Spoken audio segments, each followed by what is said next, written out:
என்னதான் பாரதிய ஜனதா பார்ட்டியை திராவிட முன்னேற்ற கழகம் கடுமையாக விமர்சித்து வந்தாலும் இந்த இரண்டு கட்சிகளுக்கும் இடையே மறைமுக கூட்டணி இருக்கிறது என்று தமிழக வெற்றி கழகம் தொடர்ந்து குற்றம் சாட்டி வருகிறது.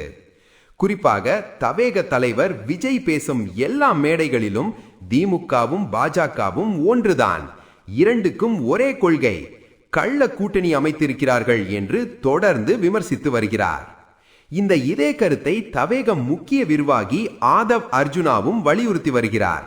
மேலும் ஜனநாயகன் படம் முடக்கியது உதயநிதி ஸ்டாலின் மற்றும் மத்திய அரசின் தொடர்புடையவர்கள்தான் எனவும் அவர் குற்றம் சாட்டினார். நாங்கள் பாஜகவுக்கும் திமுகவுக்கும் எதிரி, அதனால்தான் அவர்கள் இணைந்து இப்படியான செயல்களில் ஈடுபடுகிறார்கள், வெளியே மட்டும் எதிரி போல நடிக்கிறார்கள் என்று அவர் கூறினார். அதேபோல் ஜனநாயகன் படம் இணையத்தில் லீக்கான விவகாரத்திலும் இதே குற்றச்சாட்டை அவர் முன்வைத்தார்.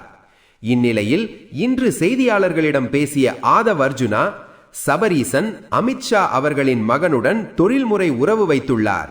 2021 திமுக வெற்றி பெற்ற பிறகு 2022 சபரீசன் அமித்ஷாவை சந்தித்தார். ரியல் எஸ்டேட் மற்றும் ரெட் ஜெயண்ட் போன்ற நிறுவனங்களை நடத்தும் இவர்களுக்கு கோடிக்கணக்கில் பணம் எங்கிருந்து வருகிறது, ஏன் இதை என்ஃபோர்ஸ்மெண்ட் டைரக்டரேட் விசாரிக்கவில்லை என்று கேள்வி எழுப்பியுள்ளார்.